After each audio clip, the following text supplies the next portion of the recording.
This is it guys, it's the new Proton X70 facelift. Let's check out exactly what's new on the 2025 model. Let's go. Let's start with the most obvious part, the whole new front end. It is a facelift after all, but while most facelifts usually have a new bumper, new grille at most, here it's far more extensive. You've got a whole new front end basically, which even includes new sheet metal. There's a new bonnet, and even the front fenders are different now. As you can clearly see, the headlights are all new as well. These are full LED reflector units, and according to Proton, there's no less than 47 individual LEDs on each headlight. A lot of people have said that the new face sort of looks like a Mercedes-Benz or even a Jaguar. While I don't necessarily agree with those comments, I would say the new face does look pretty good. But at the back, it looks nearly identical to the old X70. The rear bumper is indeed new, and this in fact is an original Proton design, not taken from Geely at all.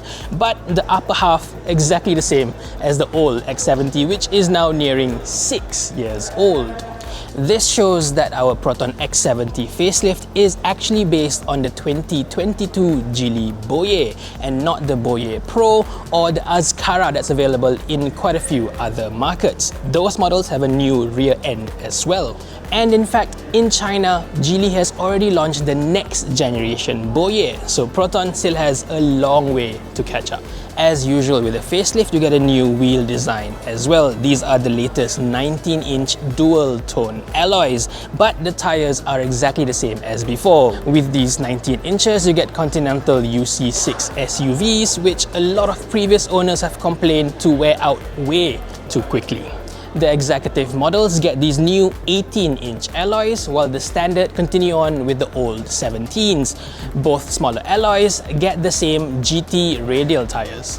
Another new feature is walkaway auto lock, exactly the same as on the flagship X90. So you can now just walk up to the car with the key on you and it will automatically unlock as you come close. And once you've parked up, you can just walk away without having to touch the sensor over here. The car will automatically unlock as you walk away. As for colors, you get the usual white, silver, grey and red, with blue being brand new. However, the old brown and space grey have been completely dropped. Inside, it is a familiar design but with quite a few new items. The steering wheel is the same as the X50 now, while the digital meter now has new graphics. The most prominent change is this big new screen, which is far larger than before, but the screen is now using a floating design which sort of looks like an aftermarket item. But the good news is the screen finally supports Apple CarPlay and Android Auto, and is wirelessly at that. It's just that if you buy it right now, it won't have it just yet. That will come as an OTA update in the near future. This centerpiece for the dashboard is also new, also uniquely designed by Proton. This has full ambient lighting capabilities, and while most other car brands offer 64 color options, this is one-upmanship at its very best. Proton offers 72 colors for you to choose from. The ambient lighting system can even be set to follow the rhythm of your music. That is pretty damn cool. What's not so great is the fact that the speakers have actually been downgraded. The old pre-facelift X70 had up to 9 speakers, a rear subwoofer over the spare tire, and branded as Kenwood. This latest version, it's unbranded and there's only 6 speakers regardless of the variant that you choose. At the back, it's the same as before. You get decent amount of space, if not class leading, although the rear seats are fantastically comfortable. What's new is the use of this light grey Nappa leather instead of brown in the old version.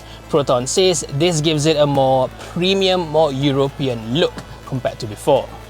Me personally though, I think I prefer the old brown shade. And if you really cannot take this light grey colour, you can always go for the executive version, which is all black with red highlights. The problem is, if you do that, you lose out on all ADAS active safety features, because Proton, as usual, is still reserving all these features only for the premium variants. That is a crying shame, because the X70's ADAS system has finally been upgraded to a 2.0 version. So it now has intelligent cruise control with active lane keep assist for a full level 2 semi-autonomous driving. That is exactly the same as the top of the range Proton X90, even complete with a low speed follow function. One weird omission though, this X70 still goes without an APA or an automatic parking assist system, which is already available on the X50. As for the powertrain, on paper it's exactly the same as before, a 1.5-litre 3-cylinder turbocharged engine mated to a 7-speed wet dual-clutch transmission. However, Proton has done quite a few changes to the internals of the engine, so it's now quieter, it's smoother with far better NVH, especially at low revs. The engine now has slightly less friction, while the transmission has been updated with a slightly longer ratio for an overall better fuel consumption. The X70 facelift is now 4% better in terms of fuel consumption at 7.3 litres per 100 kilometers. There are also upgrades that you cannot see. This car now uses quite a bit more soundproofing than before, and it also uses a bit of extra foam and extra glue to make the cabin far more airtight and therefore quieter than before. The Proton X70 has always been the absolute best in the class when it comes to NVH, noise, vibration and harshness. Now it's even better still. Last but not least, the pricing. As you can see, goes from 99,000 ringgit all the way up to 127,000 ringgit. This is exactly the same as before, except for the fact that both the 1.8-litre 4-cylinder engine as well as the all-wheel drive version have both been dropped from the lineup. What's new is this: even though the X70 facelift has just been launched, it's already available with a 7,000 ringgit discount in showrooms. This means that your down payment is a little bit more affordable now. So there you go guys, the new 2025 Proton X70 facelift. What do you think of the new looks, the upgrades as well as the odd downgrade? Do let me know in the comment section below. Thank you for watching everyone, and stay safe.